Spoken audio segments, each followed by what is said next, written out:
Welcome to Native Talk Arizona, Native Health's Native American Cultural Affairs program, presented by Native Health and KRDP 90.7 FM.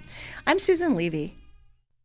And from community service projects to summer camp, to travel opportunities and career exploration, Girl Scouts participate in enriching skill-building activities that give them the tools and the opportunities to become exactly who they want to be.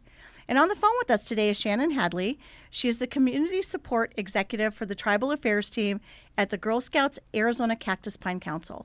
Welcome, Shannon. It's great to have you on and learn more about Girl Scouts. Hi, Susan. I'm happy to be here.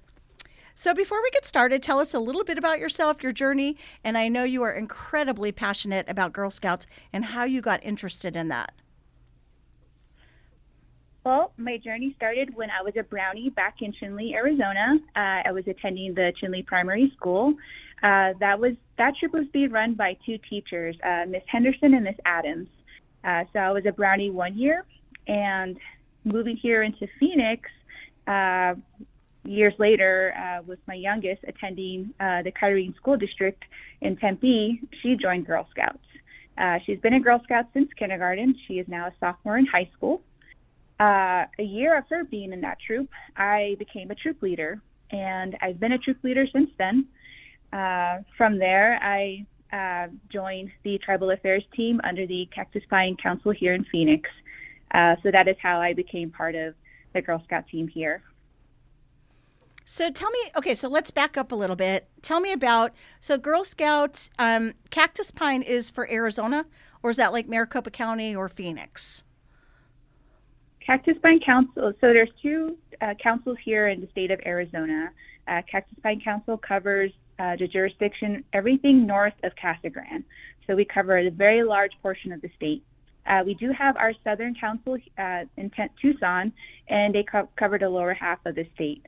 So right now, our jurisdiction, we're going with tribal communities.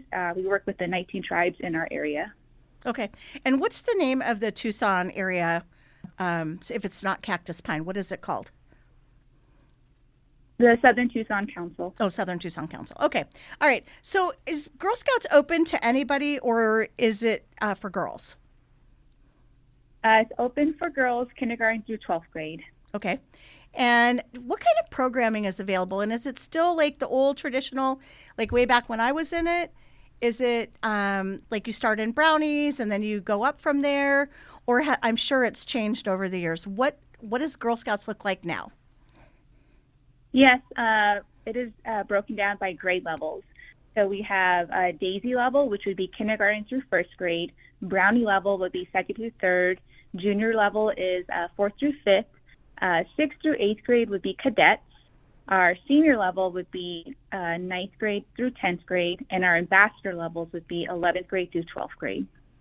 So tell me, like, how do the programs differ? What do they do at each age and things like that? Since they're broken down into grade levels, that gives us providing activities that are grade level appropriate for each level. So for Daisies, we're going to kind of stick to kindergarten curriculum, coloring, numbers, life skills that are going to pertain to that level, whereas compared to a junior level where the girl is in fourth through fifth grade, and they're going to be able to do overnight camping, do more older girl activities as they progress into each grade level. So do they do? I know the Girl Scout, the cookie drive is the big thing through the year, right? Or I think that's where a lot of the money comes from. Okay, so what kind of So during the school year, they would enter, let's say, as a Daisy, right? What do they do? So is it a full school year that they would do some activities? Do they meet once a month, once a week? What does that look like? So troop year is pretty much falls like a school year. Right now, we are wrapping up the troop year as the school year is ending. A lot of troops will take a break during the summer and rejoin again in August through October. Each troop is unique. So one of our goals for the Tribal Affairs team is to not just provide support for new and current troops, but we also encourage everyone to make their troop their own. What does that mean? They can meet on their availability. Everyone's busy because the troops are mainly led by adult volunteers, meaning the parents. So everyone has busy schedules. They can meet twice a month, make it biweekly. If weeknights don't work, they can always meet up on weekends. However they want to run it, as long as it's through that troop year from August through May. Now, when you were the troop leader, I know you said you were a troop leader, and I am sure you are like the best troop leader. I know you absolutely love it. So what kind of things did you do with the students or with the girls? Yes, cookie season is one of them. Cookie season is the annual from January to February. That was one of the main goals, to raising funds for our troop so that they can participate in more older girl activities. They could possibly travel. We did take our girls on a trip to California 2 years ago, where we were able to visit downtown LA and visit some museums and art museums there. And of course, rewarding them for all their efforts for the cookie seasons that they participated in by a trip to Disneyland. Again, a lot of it is just life skills. They earn badges through those workshops or sessions that we provide. And then there's some fun patches where if they participate in a Halloween event that a council is providing, they can earn that on their vest as well. Yes, I bet the students, the girls, must love being in yours.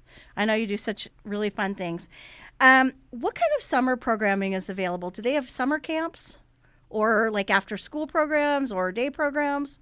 How does that work? For day programs, we do have what our council calls centers. So we have for example, we have a South Phoenix center, where those are typically for girls that are not assigned to a troop, and they're still waiting to either be placed in a troop, or an adult volunteer that attends with their daughter at these centers decides to take the lead and form a troop from there. So we have those monthly. We also have one up in Hopi Center right now, the Hopi area, and as well as the Ganado area up on the Navajo Nation. For after-school programs, we do work with schools that will host Girl Scout troop meetings. That is where some teacher aides or parents will volunteer and hold the troop meetings there at the schools, which is what I was a part of when I was growing up in Chinle. And then we have summer camps. So right now, that is promoting our summer camps, which is right around the corner. For our team, we have our sixth annual STEM camp, which will be held on the Navajo Nation. Since we usually host that event at the Saley campus for Diné College, this year we're going to be moving it to the Pinyon High School, and that takes place June 6th to the 8th. We also follow that up with our camp gathering at Willow Springs, which is in Prescott, and that will be towards the end of June. It's a weekend where this camp is unique, where we're allowing our families to join, and that could mean mom and dad can come, siblings, older, younger. Siblings are more than welcome to join the Girl Scout with this weekend camp. Last year's, we had our first annual camp gathering. We had it at our Shadow Rim camp in Payson. We had a baby, a little brother, and a cat that joined us last year. So this year we're looking forward to our camps, and we're hoping that the whole family can come out, and that's something that's very unique about this, because it's called a family camp. And we understand that camps, girls that would go alone or with their troops, we understand that the Indigenous girls could definitely feel a little bit out of place or get homesick. So this is where we invite the families to come out and be a part of it. So do you have any specific, camp, I know is always super fun. I remember going when I was really young, and enjoyed Girl Scout camp and being a Girl Scout. But what programs, do you have any specific Indigenous programming available, or do you support troop leaders that have questions or need need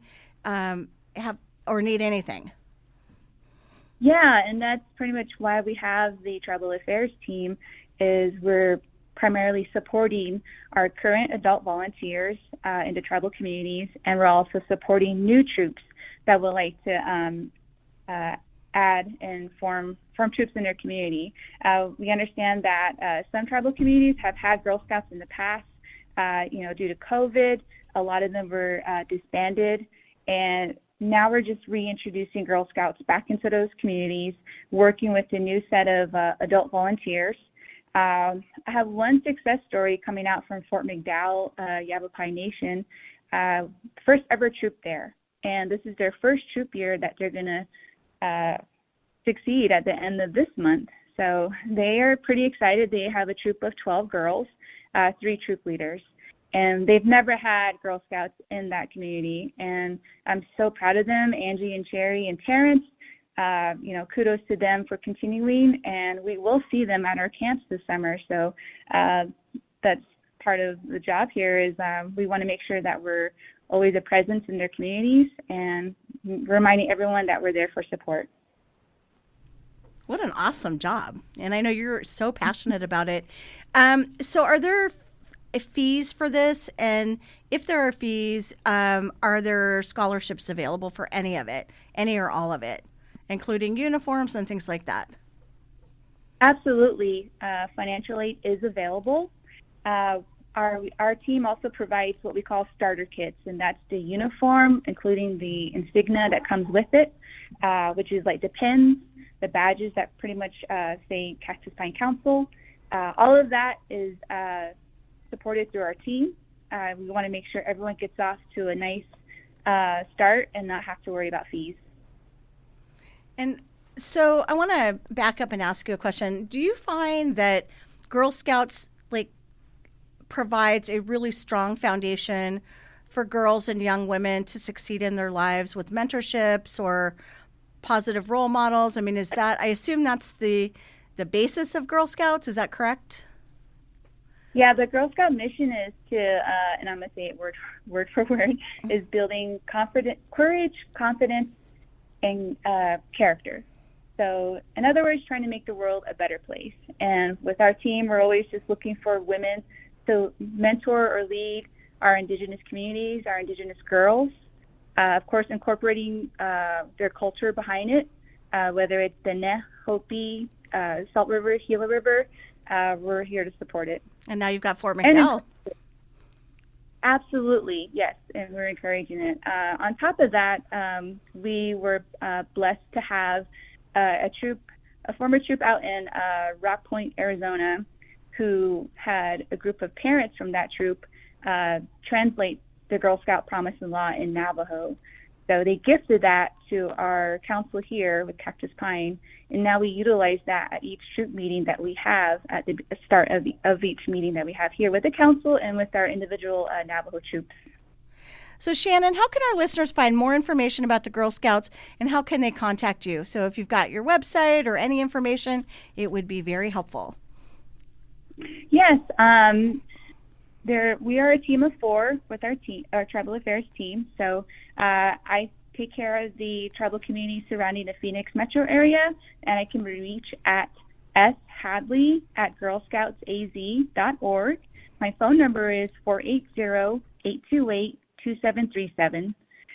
We also have 2 team members that are dedicated to the Navajo and Hopi lands. They are Jerry and Althea. Trudy Pacala, who's our director of our team, she's also director of the community engagement. Because of her, she has been with the council for 9+ years. And because of her service there, being a member support executive, now to a director, this team would not be possible without her continued years working with the council. So I want to just give her a quick shout out and make sure that we're all doing our part and making sure that no one is left out when it comes to being a part of Girl Scouts. We also have an Instagram, which is Tribal Affairs DSACPC. Wait, Tribal Affairs what? Tribal Affairs, GSACPC. Girl Scouts. Okay. Tribal Affairs GS for Girl Scouts. AZ, Girl Scouts, Arizona Cactus Pine, right?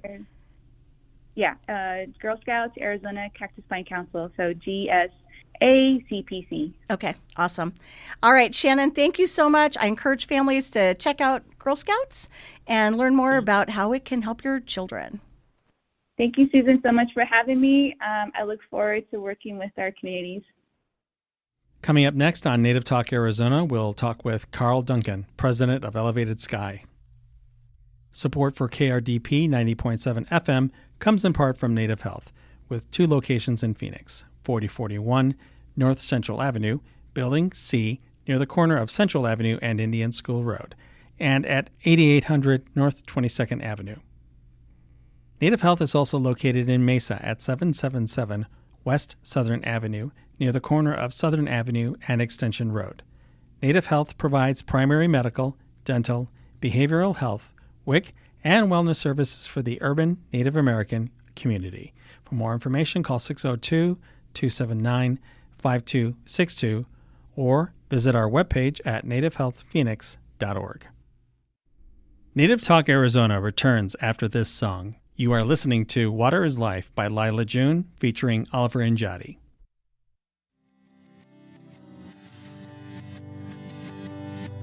He said it's not a song, it's a way of life. It's a forever thing, it's a message. He said you can say that water is life. You can sing it again and again, but will they listen? Are we gonna stand by these words? Are we gonna find a way to change the way we're living Mother Earth? She feels everything and it hurts. Like the moon, like the body of a woman, she is changing. Can we return to the times when water was alive? When we prayed at her edge and gave thanks for this life? When the water fell from the sky and we drank from her bosom? When the water fell from our eyes and the water fell from our womb? When it rose up to the surface and we knew every spring? No fear or competition, just a relative to a face. We are people of the sun, we are people of the water.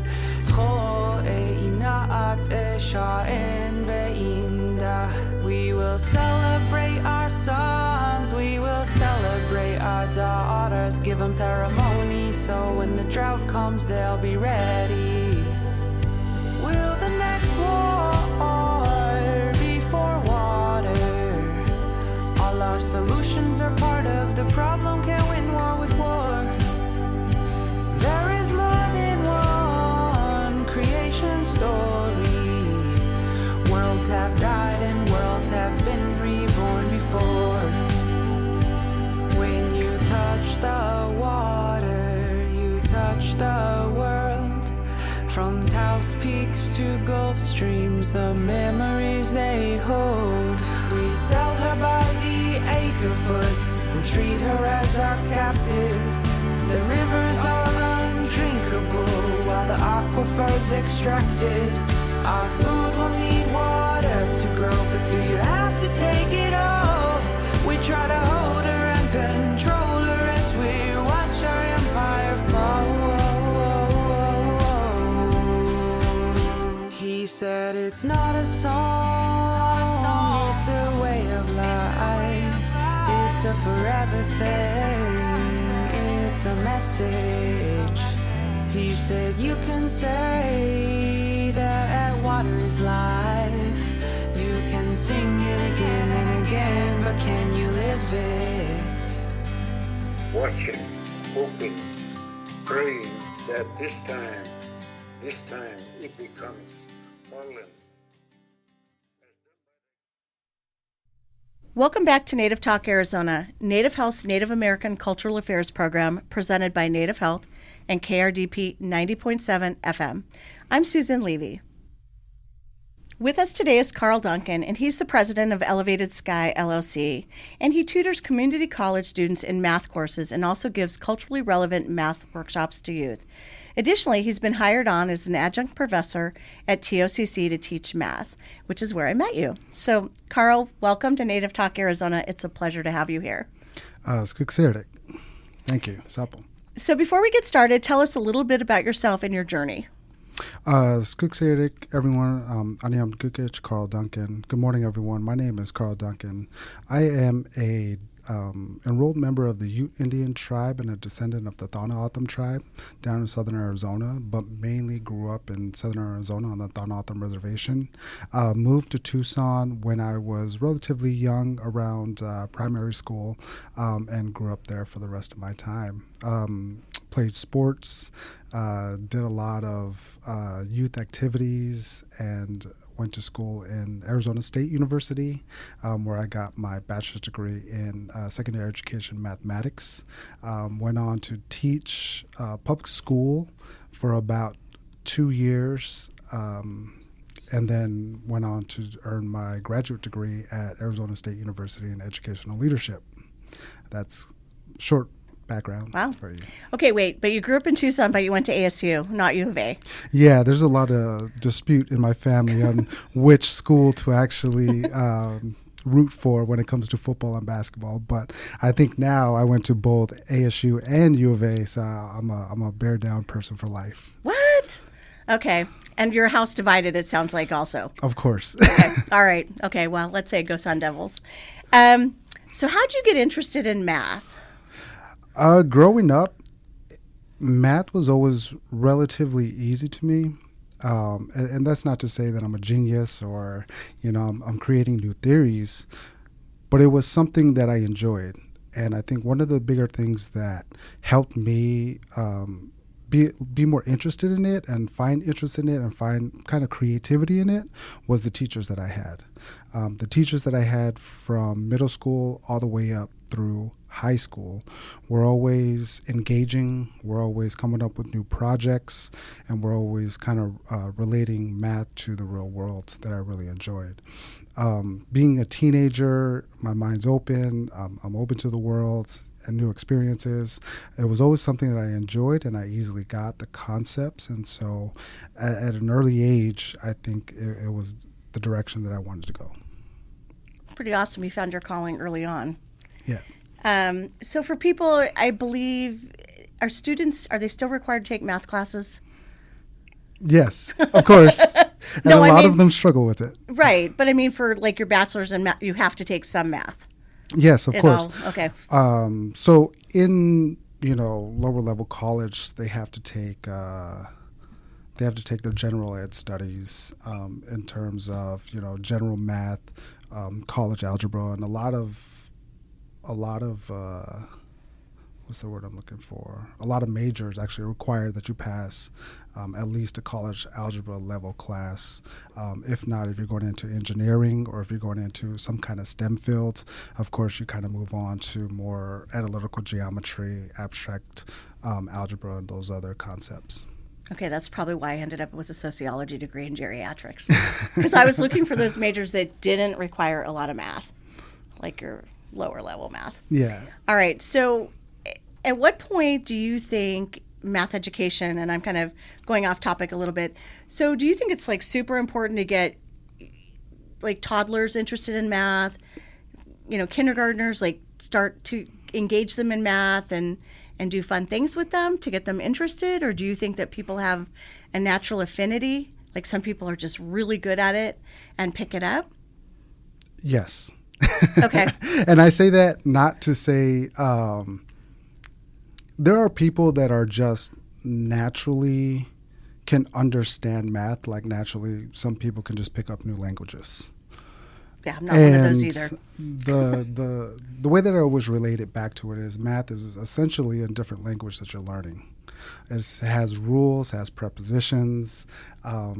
It has axioms. It has these rules that govern what you can and cannot do if you're trying to learn it. The faster you pick up on these rules, as say at a younger age, the easier it becomes down the line when it comes to higher levels of mathematics like calculus. So in terms of folks that want to learn or be engaged in it a little more, I think once you learn the basics, it becomes easy for you. It actually opens up your creativity to try to solve more difficult problems down the line. Okay, oh my gosh, that would not be me. All right. So you started this business, Elevated Sky. Mm-hmm. And what is Elevated Sky? Elevated Sky was a business that was created specifically at first was to tutor students. So all ages or just high school or college? High school and college, okay. Post-secondary education as well as adult education. Okay. I had moved back from Washington, D.C. back in 2021, and I just was working on my full-time job, and I was looking for something else to do. And so I like teaching. I enjoy one-on-one teaching. And so I thought, how can I get more involved in the community here in Southern Arizona? Luckily, through connection, I was connected with one individual who had not passed a math class for a number of years. He was on the verge of graduating and just needed to pass one last class. And luckily, we did one-on-one tutoring. We did almost 6 hours a week, 6 to 8 hours a week of just straight tutoring in his math class. And he actually ended up passing after, I think, 8 to 10 years of this one class holding him back. Wow. That's pretty impressive. Yeah, and from that, it's actually spawned new opportunities because once I got that one student past this class, I received another call for another student who was able to pass the class as well. And then Thornton Community College actually asked me to come on board as an adjunct math instructor. So it's leading to more opportunities for myself in terms of education, curriculum development, as well as math instruction. So Elevated Sky was kind of born from just one-on-one tutoring to now I'm trying to move it into more curriculum development and training for math instructors. Pretty awesome. I've heard through the grapevine that you are an amazing math instructor. Thank you. I know some students that have taken your classes and have said just the most amazing things, and you make it really engaging and interesting. And I don't want to say easy, but like easy for them to understand and pass, which I think is an incredible feat. I struggle with math, and I think that's a great gift that you have and that you can do that. Well, that's good. And make reviews. it easier for them and that they can understand and pass. Because I know a lot of people are afraid and they know that could hold them back, like the student you were just talking about. Well, the biggest thing that people have to remember is that once you get the basics, it really opens up your view of what you can do later on. One thing about math is it does build on top of each other. So if you learn, like I said, at an elementary level, the basics of multiplication, division, addition, subtractions of integers, fractions, and decimals, once you learn those basic concepts and know how to do it mentally, you understand more the process of how to get from A to B. Okay. All right. So I want to know, how do you give culturally relevant math workshops to youth? Like, what kind of programs do you do? Mm-hmm. So there's actually two different lessons that I have given in the past. One of them specifically was in terms of geometric lesson, geometry in relation to Native American and cultural designs. For the Thornton, same with Akamarata, and the tribes in this area in Southern Arizona, we focus a lot on basket weaving. And so in those baskets, there are intricate designs that the creator puts into those designs, and the time spent on them is tremendous just to get them down to perfected art. So in terms of that, I have related it back to geometry in terms of tessellations. Tessellations are transformations of an object You have your, basic transformations like rotation, slide, and so in that lesson, our students will both learn how to work with the geometer sketchpad or geometric computer program, create their own tessellations, and then convert that over to paper. But I definitely want to show the students how that relates to our cultural traditions and our ancestral upbringings and what we've seen as we grown up. How can that be related to our math? Our ancestors have been mathematicians for a number of years. But how do we relate that to our current day is the basic understanding of this lesson. So for the people that make for your basket makers, and I know you're talking about the students, how they learn how to do it on a computer program and transfer it to paper. But when they're creating those baskets, that's all geometry, right? Yes. Because you have to figure when you're making the basket, like what is your design going to look like, and and I don't know if this is the right word, the repetitive pattern, the tessellations, right? So you've got to think through that when you're making your basket. Yeah, and like you just can't go with it and then change midway through. Yeah, and depending on what region you're from, this will apply to you. Navajos have the rug weaving. Some of the Midwest tribes have the beading that they do. A lot of the powwow tribes have the intricate designs on their shawls. We have the basket weaving or the pottery painting. All of those, there's some kind of geometry or math that's involved in making those, whether the person knows it or not. There's the axis of symmetry that they're looking for. There's a rotation that happens. There's a general slide of a figure that happens on a plane that happens. And we've been doing that for millennia, so. I never even thought about it before you mentioned that. I mean, I just thought the patterns are beautiful, and I love looking at them. Yeah. And all the things that you just mentioned, whether it's the beadwork or the rugs or the baskets, but thinking that you really actually have to plan what your design is going to be and how you're going to do that. And how often that pattern is repeated. Yeah. And then also handed down from generation to generation. You have to learn the methods at which you actually are making your basket and everything that goes into it, from picking the taqui, as we call it. I'm not sure what the plant name is, but we call it taqui, to the, what is it called? Devil's claw. Oh, the devil's claw. Yeah. Devil's claw. Yeah. All of that goes into the basket making. I'm just trying to relate it back to the math portion of it and how we've done that for a long time. Very cool. And then the other lesson that, is more in the development now is teaching students about the Mayan counting system, the Mayan numerical system, which is essentially base 20, and how they used to count objects or things, using this counting system. Well, math has changed a lot. I mean, when I went to school, obviously it's been a long time, but like when I was subbing and doing some things in the different districts, even the way they like borrow and carry and, counting tens, it's just done totally different. I guess math evolves the way you teach it. It does. But, when I was growing up, I learned specifically how to do math in kind of, I guess what you would say is the 20th century. Last century was the 20th century way of learning. Just doing the basic rules to multiply integers or to multiply fractions. That transformed to when I was a teacher.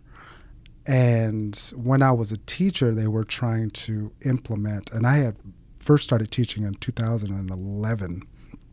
I think around 2012 or 2014, I was teaching at a public school, and they were implementing the new Common Core for the state of Arizona. A lot of the math teachers that I was working with at that time did not enjoy teaching Common Core because it was a different way of thinking of math. And I don't think a lot of people's minds worked in the way that they were trying to implement it. If you look at the overall structure of Common Core, it was well thought out, but I think in the state of Arizona it was poorly implemented. So after a while, a lot of school districts actually turned away from teaching those Common Core methods of teaching math. So I don't know. I haven't been back in a Elementary or high school, looked at the curriculum, looked at their assessments or anything like that. So I'm unaware of what their instruction looks like now, or even if they're still trying to push it. But I think it's important that Common Core came along, because math is not just we use one way to solve something. In a lot of ways, there's multiple ways to come to a conclusion and an answer. It's just how you think about it and how you can relate it back to your daily life. So do you also teach computer languages, or you stick just solely with math? No, I don't.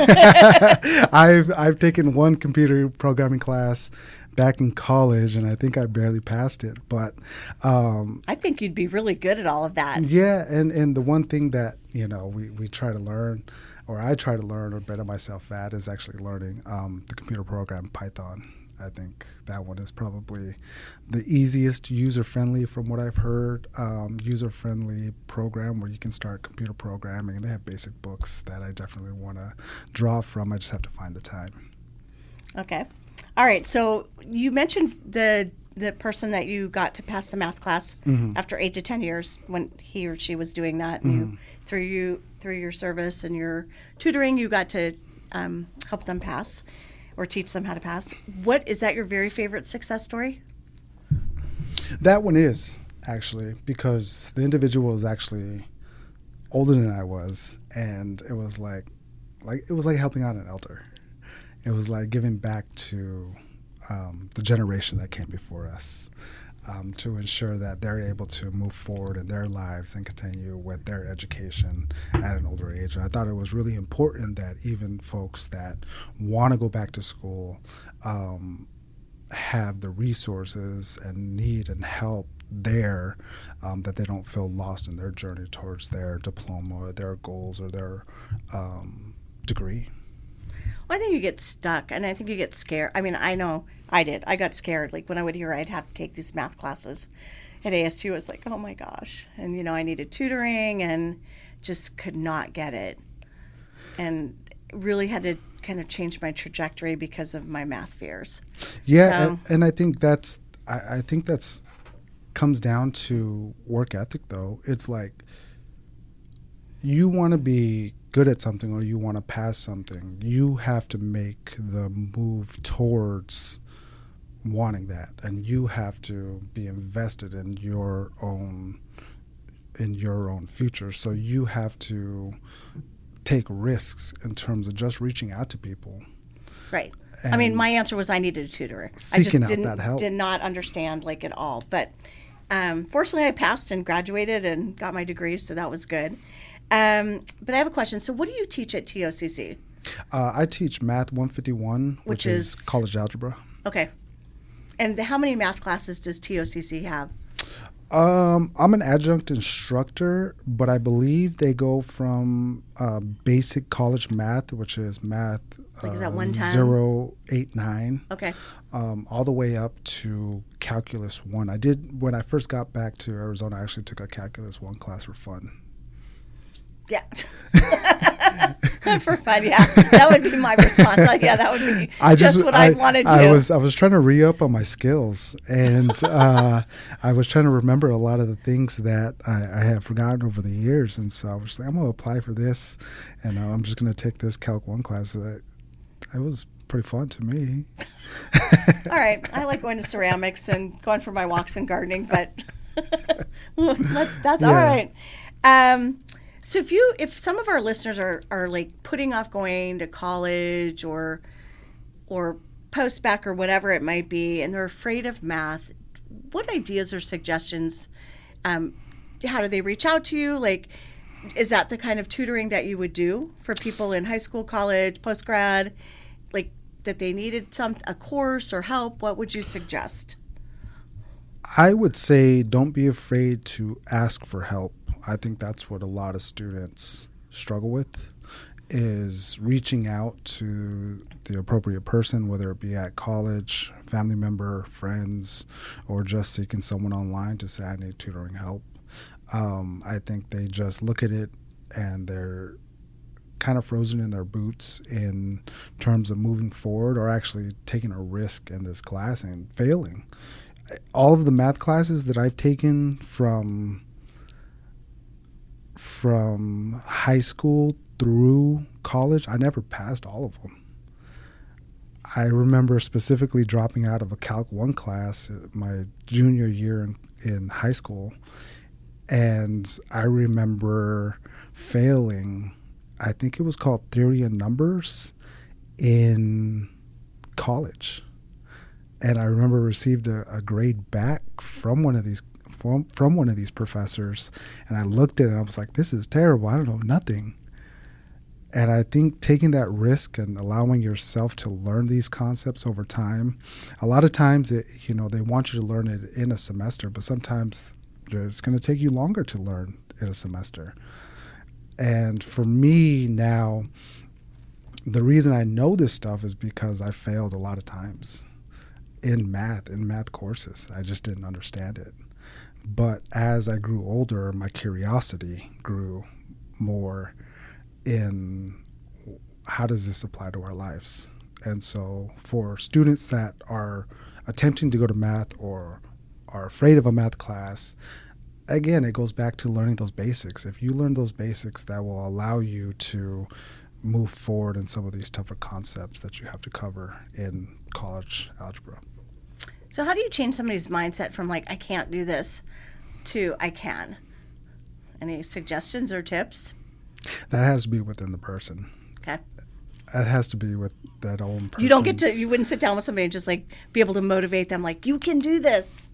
You're going to pass. You've got this. Oh, I'll tell, as I tell all of my students when I was a high school teacher, I believe any student can go to college. I believe any person can go to college. Any person can pass college. Any person can get a college degree. But ultimately, do you have the motivation to actually go and do the work? You can have all the people behind you, rooting you, pushing you forward or cheering for you on your side. But ultimately, if you don't have that motivation to go to work, learn, put the time into the homework, put the time into the practice of trying to learn math, then ultimately it's not going to work out for you in the end. And if you don't seek those resources on the outside, it's not going to work out for you. So I would say it has to start with that person's internal motivation or whatever's driving them to move forward and get that degree. Boy, you should have been my tutor during ASU. I totally struggled. So, Carl, what's your response to like a younger student, middle school, high school, saying, like, why do I need to know math? I can look everything up on YouTube, I can Google it, or I have my phone. Is it important that you actually like need to know this stuff? Math. Yeah, I've been in the education world for about 15 years now, and I still don't have a good response to that question, and I still struggle with it at times. But I will say, in terms of learning math, the more you know, the more opportunities is going to open up for you as a professional. If you are able to understand basic math concepts, you can move that into accounting, finance, engineering, computer programming. The way that we learn math and the way that it's applied, most of those fields of study, a lot of those students do come from a strong math background. So I believe that the more you know, just the more opportunity you're going to have out there and things that you're professions or areas that you want to learn about. It opens up those possibilities for you to learn more about them and actually go into it or making an impact on your own terms. And in terms of the resources, that's awesome that we have calculators and iPhones in our pockets now. Remember One when you of used to have to carry them? yeah, or they threatened you with you're not always going to have a calculator in your pocket. Well, I do, and it's easier now. Life is easier now. It's easier to learn, and I say that because there are math apps out there. There's an app where you can learn about geometry, learn all the rules about geometry. There are apps. Do you use those apps when you're like in class? Of course. Oh, they let you do that? Of course. Okay. I let my students do that. Okay. Well, maybe that's why they like you. Yeah, math apps that allow you that are a graphing calculator that have scientific reasoning to them. I'm not talking about putting your equation into AI and asking AI to solve it for you, but I'm saying that there are a lot more resources for you out there in terms of using your calculator. On some of the questions that I give to my students, I say, use your calculator. Use these things to help you understand this a lot better, because once you apply a computer program to it, I think it can break it down in different ways that unfortunately a blackboard can't do. And there's different, what's the word I'm looking for? It's more interactive in terms of moving graphs around, inputting different numbers, whereas back in the day, it's harder to be interactive on a blackboard. On a blackboard, right. Which I did see a video out there about kids learning how to count and do math using their fingers as an abacus. And I would love to learn that. That looked pretty cool. And they did it fast, too. I'm talking about elementary school kids using their fingers as an abacus doing addition and subtraction problems in under a second. So fast. So. Okay, that would not be me either. All right. So in talking about elementary school kids and abacus and counting on their fingers and things like that, do you think it's important for parents or teachers not to ridicule their children or the students for not understanding math? I mean, is it important positive reinforcement? Yeah, I think it's important for not only to get that positive reinforcement from folks around them. And I've always had that as a student, going through high school. That's why I enjoyed those math instructors so much, is because they were so supportive. They were so supportive in the struggle that I had just to learn it. Doesn't sound like you had much of a struggle, though. But I struggled, and that's the thing. Like, it was getting past that and always have an interest in, okay, how can I solve this, or how can I get past this class? But I think also the positive reinforcement also has to come from within. And a lot of students say, I'm not good at math. When I was a teacher, I used to teach and talk to some of the other English teachers, reading teachers, social studies teachers, and I used to work with tutoring. And so anytime a student asked me about social studies or English, I'd have to answer. But anytime a student asked one of the social studies or English teachers about math, I also had to answer. And even as so far into adulthood, a lot of people still say to themselves, I'm not good at math. A lot of teachers struggle with understanding the basics of mathematics and still say, I'm not good at math. Why is that? Why are you allowed to say that and not allowed to say, I'm not good at English? I struggled with reading growing up personally, but I've always noticed that a lot of people are harder on themselves than the world is on them about not knowing math. And they say that to themselves so repeatedly that it's almost becomes just common ground for them just to say, right. Oh, I'm not good at math. Oh, you're not good at math. Oh, we can relate on this. And it's like, why? Well, it's like a self-fulfilling prophecy. Like, you're not good at it, and you keep saying that to yourself, I'm not good at it. I don't know. I think social studies is easier than math, but I should probably get over that also. Okay. All right.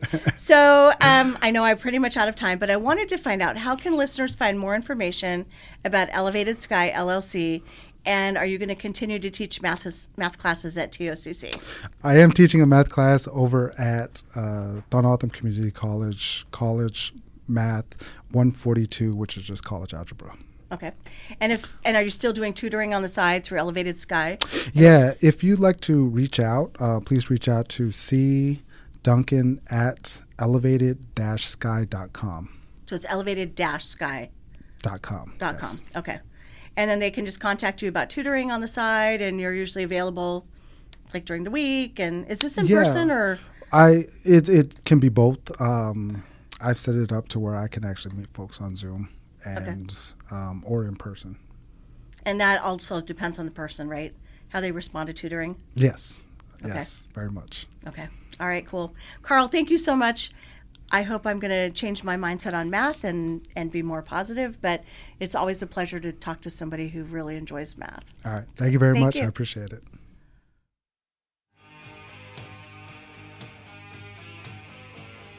Thank you for listening to Native Talk Arizona, presented by Native Health and 90.7 FM KRDP. Our executive producer is Susan Levy. Sound engineer is Javier Quiroga. We hope you will tune in again next week. If you have any questions, please reach us at nativetalkaz@listentoKRDP.com.